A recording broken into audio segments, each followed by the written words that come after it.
알고 있는 어떤 분으로부터 들은 얘기입니다. 한 어르신이 계셨는데 오랫동안 병상에서 많은 시간을 고통당하시던 그런 분인데요. 병원에서 더 이상 어쩔 도리가 없다고 이제 집에 돌아가셔서 잡수고 싶은 거 잡수시고 편히 쉬라고 이렇게 얘기를 해서 이제 퇴원을 하는 길입니다. 집이 김포였대요. 그래서 이제 서울 시내를 지나서 차를 타고 김포로 들어서는데 그 김포 넓은 들에 봄이 오고 있습니다. 집 앞에 들어가는 길목에서 이분이 잠깐 차를 좀 세워달라고 그러시더래요. 시원한 바람 한번 쏘이고 싶다 그러시면서, 그래서 이제 차를 세웠더니 차에서 내리셔서 들판 바라보며 앉으셔서 피오르는 아지랑이 바라보고 솟아오르는 움트는 새싹들을 만지면서 한참이나 만지다가 간절한 한마디를 하시는데 살고 싶다 이렇게 말씀을 하셨다는 거예요. 그리고 나서 며칠 후에 돌아가셨다라고 하는 이제 소식을 들었다. 그러면서 그분의 마지막 말 살고 싶다라고 하는 말이 마음에 늘 귀속에 늘 맴돈다 이런 말씀을 하세요. 여러분, 지금 내가 살아있음에 감사하십니까? 제가 여러분에게 이렇게 말씀을 드리니까 감사하는 거지, 우리는 내게 생명이 있음이 너무나도 당연한 것처럼 여기고 내게 오늘 생명이 있음에 감사하는 삶을 살지를 못해요. 나는 지금 그 어떤 사람의 일생일대 최고의 소원인 것을 내가 가지고 있고 누리고 있으면서도 그것을 감사한 것으로 여기지 못하고 감사하지 못하는 그런 삶을 우리가 살고 있는 거 아닙니까? 병원에서도 포기한, 그래서 퇴원하는 그분의 일생일대의 소원이 무엇일까요? 살고 싶다라는 거예요. 그런데 우리는 살아있잖아요. 감사한 일 아닙니까? 여러분, 오늘 아침에 일어나셔서 여러분의 지갑에 주민등록증을 넣고 성전에 걸어 올라오셔서 예배하고 있다고 하는 거, 이거 어마어마한 하나님의 은혜요, 복입니다. 그런데 우리는 이것을 정말 감사로 여기지를 못하는 거예요. 오늘 아침에도 일어나고는 싶지만 병들어 몸이 말을 듣지 않아 일어나지 못하는 분들 얼마나 많이 있습니까? 심지어는 지난밤에 잠들었다가 영원히 깨어나지 못하고 죽는 분들도요, 하루에도 수도 없답니다. 그런데 오늘 우리 잠자리에서 건강하게 일어나셨잖아요. 성전에 올라올 때 여러분 지갑에 주민등록증들 다 신분증들 가지고 오시잖아요. 우리 중국에서 오셔서 우리나라에서 일하는 우리 동포들 가운데 수도 없는 사람들의 일평생의 소원이 뭔지 아세요? 대한민국의 주민등록증 얻는 거예요. 그런데 우리는 그들의 소원을 가지고 지금 살고 있는 거 아닙니까? 감사해야 되죠. 한 번도 걸어보지 못하고 주저앉아 있는 안진뱅이 장애인들의 인생 최고의 소원이 뭘까요? 한 번 내 두 다리로 걸어보는 것일 거예요. 앞이 보이지 않아서 깜깜한 시각장애인들의 일평생의 소원이 무엇이겠습니까? 한 번만이라도 내가 사랑하는 사람들의 얼굴을 바라보고, 그리고 내가 내 눈으로 길을 밝히 보면서 한번 걸어보고 싶은 거, 이거 소원 아니겠습니까? 그런데 우리는 두 다리로 성하게 두 눈을 밝히 뜨고 우리가 하나님의 성전에 올라온 거 아니에요? 오늘 우리가 예배하고 있습니다. 예배는 아무나 드리는 것이 아닙니다. 하나님이 사랑하셔서 부르신 자만이 하나님 앞에 올 수 있는 것이고, 예배할 수 있다고 하는 이 사실을 여러분 기억하신다면 오늘 우리가 정말 감사를 너무나도 잊어버리고 사는 내 모습이 아닌가 돌아보게 될 것입니다. 어린 물고기가 바다를 한번 가보고 싶었어요. 아마 어른들이 얘기하는 이 바다에 대한 얘기를 들은 모양이지요. 그래서 아빠 물고기에게 얘기했답니다. 아빠, 나도 바다에 한번 가보고 싶어요. 그랬더니 아빠 물고기가, 야 이놈아, 네가 지금 있는 곳이 바다야. 바닷속에 살고 있으면서도 그곳이 바다인 것을 모르는 어린 물고기처럼 오늘 나와 여러분이 하나님이 베풀어 주시고 부어주시는 은혜의 강물 속에 잠겨 살면서도 그것이 은혜인 줄 모르고 감사하지 못하는 이것이 어리석은 내 모습은 아닌가 돌아봐야 될 것입니다. 여러분, 오늘 설교의 제목이 감사를 연습하며입니다. 감사는 쉽게 되어지는 것이 아닙니다. 간단한 것 같지만 감사하는 생활처럼 힘들고 어려운 것이 없습니다. 감사는 훈련으로부터 오는 것입니다. 연습으로부터 오는 것입니다. 여러분, 감사를 연습하시기를 바라요. 그래서 2015년에 다음 주에 추수감사절은 정말 입의 감사가 아니라 내 마음과 내 삶으로 주님 앞에 한번 감사다운 감사로 예배할 수 있는 나와 여러분이 됐으면 좋겠습니다. 저는 하루를 시작하면서 새벽 예배에 준비하며 처음으로 이제 화장실에 이렇게 들어가면 내 앞에 커다랗게 비춰지는 거울 속에 나를 향하여 너는 하나님의 존귀한 종이다. 그리고 기도합니다. 하나님, 오늘도 감사하는 하루가 되게 하여 주시옵소서.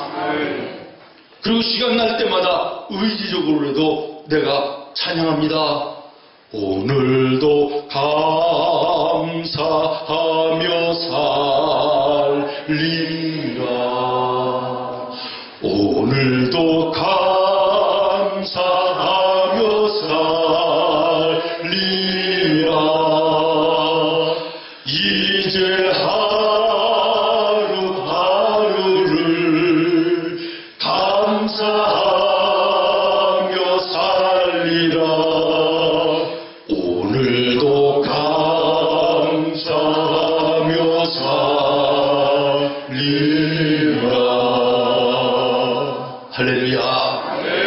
이렇게 살면요, 어떤 상황 가운데서도 감사의 조건을 찾게 돼요. 분명히 힘든 일이요, 답답한 일이고 정말 답이 없을 것 같은 절망스러운 일인데도 그 속에서 감사의 조건을 찾게 되는 거예요. 이런 마음으로 세상을 바라보면요, 100% 절망할 일이 없더라고요. 그 속에서도 감사의 조건이 한두 가지는 반드시 있는 거예요. 그러면 그 감사의 조건을 붙들고 기도하면요, 하나님이 마음에 평안을 주십니다. 이길 수 있다고 하는 담대함을 주십니다. 그리고 그것을 마침내 이기고 오히려 은혜로 바꾸는 이런 놀라운 은혜가 이 감사 속에 있는 것을 경험합니다. 사랑하는 여러분, 데살로니가전서 5장에 보면 범사에 감사하라. 골로새서 3장 15절에 보면 너희는 감사하는 자가 되라 말씀하십니다.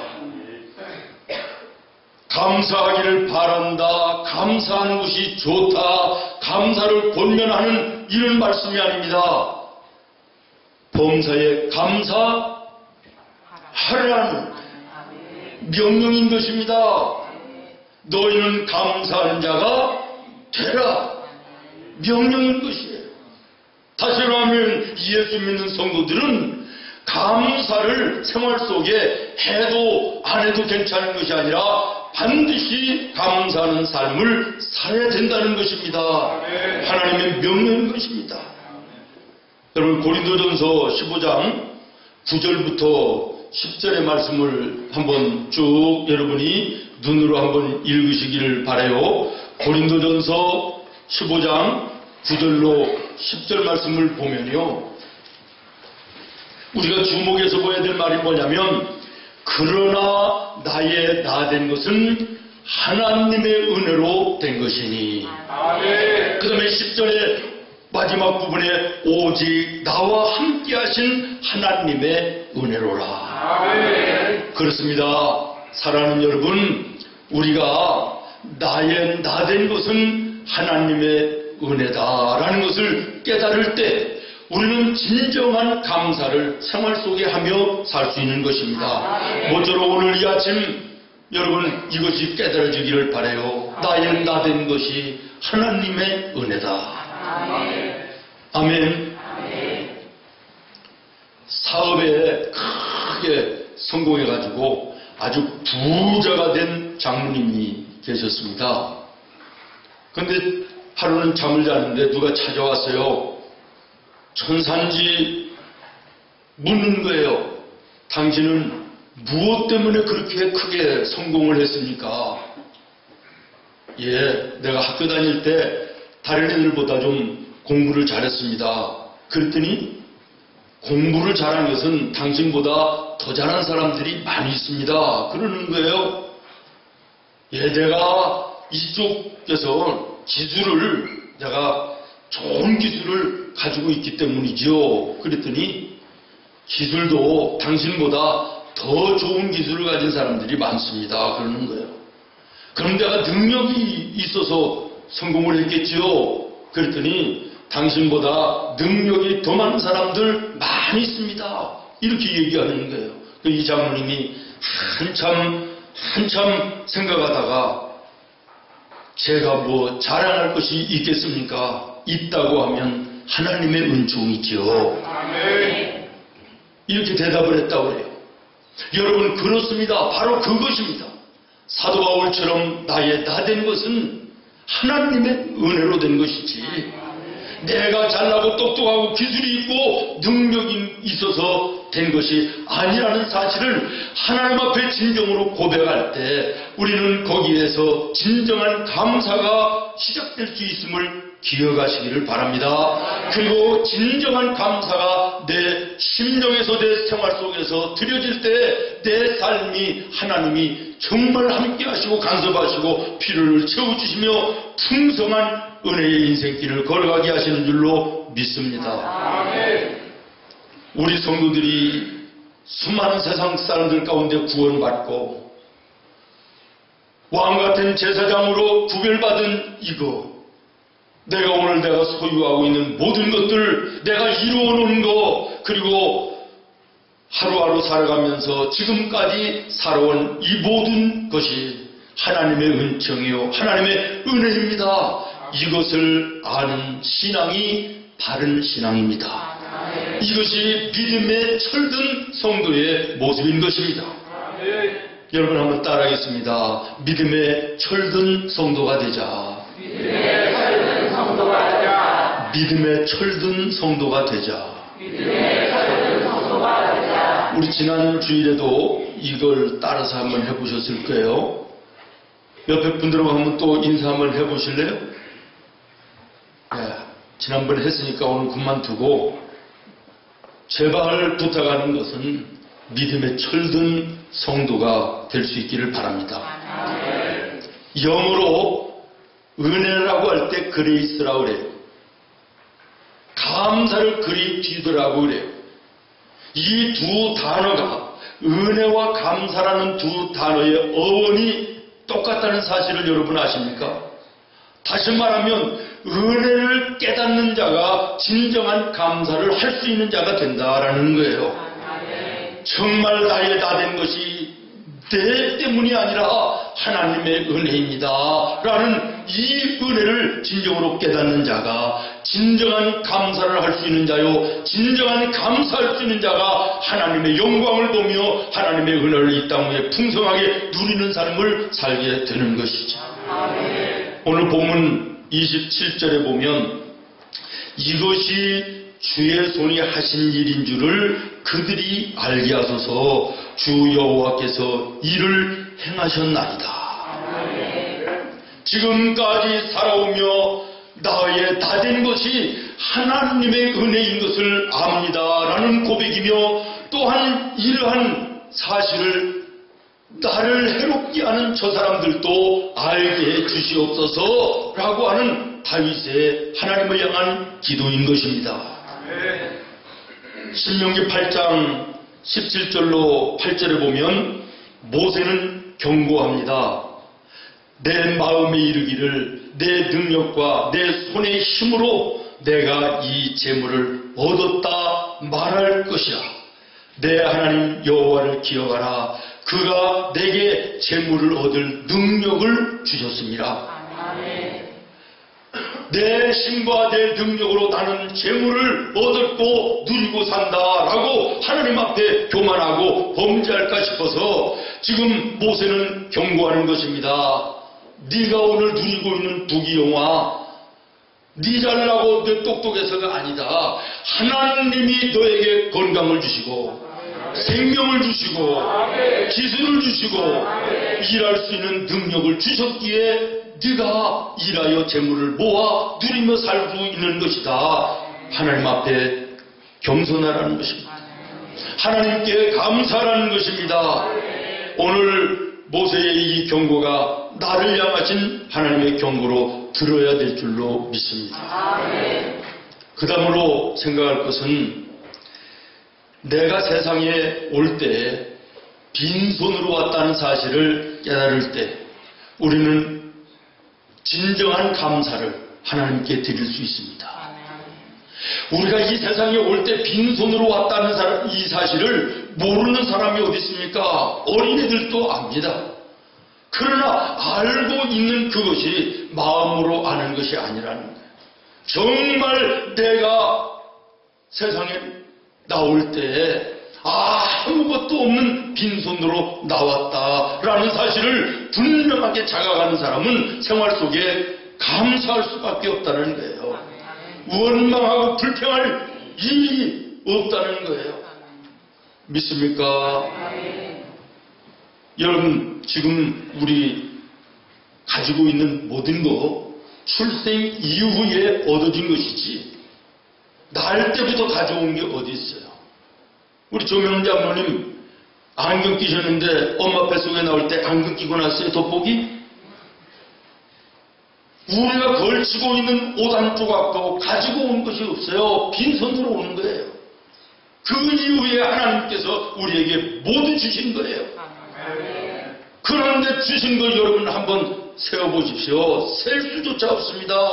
그런데 우리는 셀 수 없이 많이 주신 하나님의 그 주신 것은 돌아보고 감사하지 못하고 없는 거 부족한 것만 가지고 늘 원망하고 불평하는 예수 믿지 않는 사람과 똑같은 삶을 우리가 살아가는 것은 아닙니까? 저는 이 말씀을 또 한번 묵상하면서 내가 가지고 있는 것을 돌아봤어요.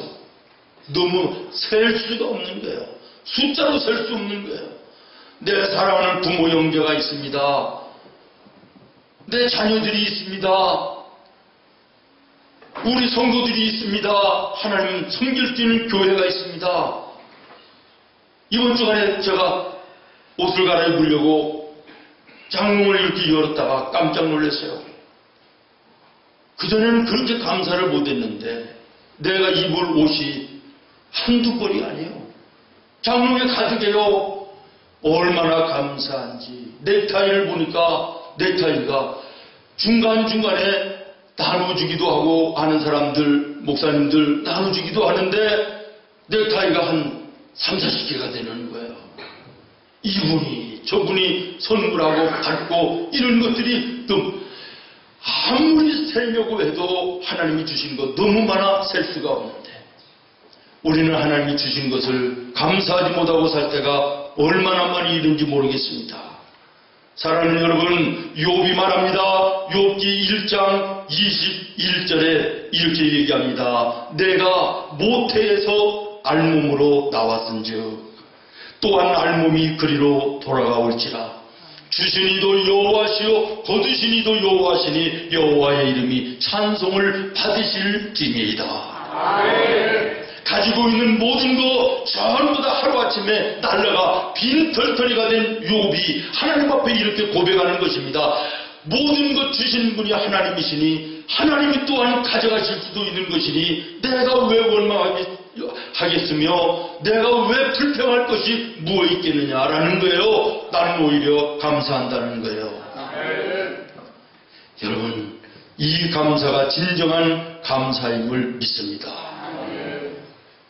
없는 것 바라보며 원망하고 불평하며 살지 말고 하나님이 주신 것 보면서 감사하며 사는 여러분의 삶이 되기를 예수님의 이름으로 축원합니다.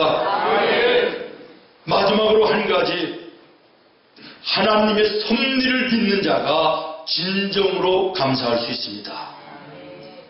로마서 8장 28절에 이렇게 얘기합니다. 우리가 알거니와 하나님을 사랑하는 자, 곧 그의 뜻대로 부르심을 입은 자들에게는 모든 것이 합력하여 선을 이루느니라. 내 삶에 일어나는 모든 일이 하나님의 섭리 가운데 이루어지는 것이다 라는 사실을 깨닫는 자가 진정한 감사를 드릴 수 있다라는 거예요. 여러분, 요셉을 보십시오. 형들로부터 팔려갑니다. 원망하지 않습니다. 노예로서의 죽을 고생을 합니다. 주인들을 원망하지 않습니다. 감옥에서 배신하는 사람이 있습니다. 원망하지 않습니다. 선을 베풀었는데 악으로 갚아옵니다. 원망하지 않습니다.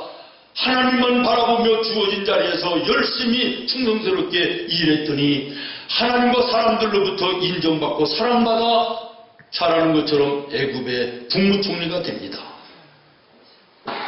나중에는 자기를 팔았던 형들이 먹을 것을 사기 위해서 애굽에 와서 국무총리의 얼굴을 보니 자기들이 팔았던 동생 요셉입니다. 얼마나 두려운지 벌벌벌벌 떨고 있는 형들 앞에서 요셉은 창세기 45장 5절에 이렇게 얘기합니다. 형님들, 나를 이곳에 팔았다고 해서 두려워하지도 말고 근심하지도 말고 한탄하지도 마십시오. 하나님께서 이 나라와 우리나라의 생명들을 살리시기 위해서 나를 먼저 여기로 형님들을 통해서 보내신 것입니다. 하나님의 섭리였습니다 라고 얘기합니다. 창세기 50장 20절에 이렇게 얘기합니다. 형님들은 나를 해하려고 하였지만 하나님은 그것을 선으로 바꾸셨습니다. 그리고 오늘과 같이 많은 생명들을 살리기 위하신 하나님의 섭리였음을 나는 믿습니다. 이런 얘기인 거예요. 얼마나 귀합니까? 얼마나 아름답습니까? 내게 오는 환난과 절망스러운 문제까지도 하나님의 섭리로 받아들여 오히려 찬양하고 감사하는 이 모습에 하나님 함께 하시지 않겠습니까? 바울을 보십시오. 복음을 전하다가 감옥에 들어갑니다. 원망과 불평할 수 있는 상황이었지만 그는 하나님의 섭리로 받아들이고 감사하며 찬송하고 하나님께 무릎 꿇어 기도했습니다. 옥토가 흔들리고 옥문이 열리고 창고가 풀어지고 예수를 알지 못하는 간수가 예수를 영접하는 기적의 역사들이 나타났습니다. 아멘. 어려움 속에서도 하나님의 섭리를 인정하며 감사하는 자에게 하나님께 기적의 역사를 보여주시는 줄로 믿습니다. 아멘. 앞에서도 말했던 욥을 보십시오. 주신 자도 하나님이시며 주셨으니 또한 가져가실 수도 있는 하나님이심을 내가 믿습니다. 그러면서 하나님께 감사하며 찬송합니다. 하나님께서 그에게 이전보다 갑절의 복의 복을 더하여 주신 줄로 믿습니다. 누가복음 17장에 보면 10명의 문둥이가 예수님으로부터 고침을 받습니다. 9명은 다 집으로 그냥 돌아갔지만 1명은 예수님께 찾아와 감사를 합니다. 예수님 그에게 축복하십니다. 너에게 구원이 있을지어다. 감사하지 않은 그들은 병만 고쳤지만 감사하는 이 사람은 영혼의 구원까지 받아 천국의 백성이 된 것입니다. 다시 말하면 감사하는 자에게 하나님께서는 더 큰 감사를 주신다는 것이죠. 다니엘서 6장의 사자굴 앞에 다니엘을 보십시오. 또 다니엘서 3장에 보면 느부갓네살 왕 앞에 다니엘을 비롯한 3명의 친구를 보십시오. 우상 숭배의 위협 앞에서도 생명이 지금 날아가는 위기 속에서도 그들은 고백합니다. 우리가 믿는 하나님이 우리를 지켜주실 것이다. 그리 아니하실지라도 나는 우상 앞에 절하지 않습니다. 그러면서 감사하고 찬송했습니다. 풀이 사르지를 못했습니다. 굶주린 사자도 삼키지를 못했습니다. 건져내신 줄로 믿습니다. 영원롭게 하신 줄로 믿습니다. 위기 속에서도 절망 속에서도 감사하는 자들에게 하나님 함께 하셔서 이전보다 더 큰 감사로 갚아주시는 하나님이신 거예요. 결론이 무엇입니까? 감사하는 자에게 더 큰 감사를 주시는 하나님. 말씀을 마치려고 합니다. 감사는 연습에서 오는 것입니다. 여러분 작은 것에서부터 감사를 시작하시기를 바랍니다. 점점 감사가 넘쳐 절망 가운데서도 감사가 나오고 그 감사는 절망을 바꾸어 축복이 되게 하시는 기적을 보여주는 것입니다. 존 헨리는 이렇게 얘기했습니다. 감사는 최고의 항암제요, 해독제요, 방부제다. 참 의미 있는 말을 했다 생각합니다. 오늘 우리가 사는 이 시대는 이름도 모르는 질병으로 가득합니다. 죄와 음란의 독으로 가득합니다. 부정과 부패로 썩어가는 이 세상을 우리가 봅니다. 그런데 여기에 감사는 항암제요, 해독제요, 방부제다. 오늘 나와 여러분은 감사의 전도자들이 되어야 될 줄로 믿습니다. 내가 훈련을 통하여 감사가 내 생활 속에 넘치면 이 감사가 또 다른 옆에 있는 사람에게 흘러내려가 정말 나와 함께 있는 그 자리가 감사한 자리로 바뀌어지는 놀라운 은혜의 역사들이 나타나는 놀라운 은혜가 나와 여러분을 통하여 나타날 수 있기를 바랍니다. 병도 사람을 통해서 전염되는 것처럼 감사도 사람을 통하여 전염이 된답니다. 내가 예수 안에 감사하면 나와 함께하는 자들이 감사하는 사람으로 바뀔 수 있음을 기억하시고 감사하는 사람이 있는 가정, 감사하는 사람이 있는 일터, 감사하는 사람이 있는 교회 얼마나 아름다운 곳이 되겠습니까? 원망하고 입만 열면 짜증내는 사람과 한시도 함께하고 싶은 마음 없는 거 사실 아닙니까? 여러분 입을 열면 감사입니까? 아니면 짜증입니까? 원망입니까? 불평입니까? 다음 주일이 추수감사주일입니다. 이 한 주간 감사를 연습할 수 있기를 바랍니다. 감사는 또 다른 감사를 가져옵니다. 이것은 제 얘기가 아니라 하나님의 말씀이 우리에게 주시는 말씀입니다. 오늘 본문의 30절을 보시기 바랍니다. 내가 입으로 여호와께 크게 감사하며 많은 사람 중에서 찬송하리니. 나는 하나님을 찬송하며 입을 넓게 열어 감사하며 살겠다라는 것입니다. 오늘 이 아침 예배 속에 결단하시기를 바랍니다. 나 이제 감사하며 살겠다. 감사하는 그곳에는 어둠의 권세가 쫓겨갑니다. 예수 그리스도의 평안이 넘쳐나게 되고 소망이 보이는 놀라운 길을 하나님이 열어주시는 줄로 믿습니다. 기도하겠습니다. 하나님,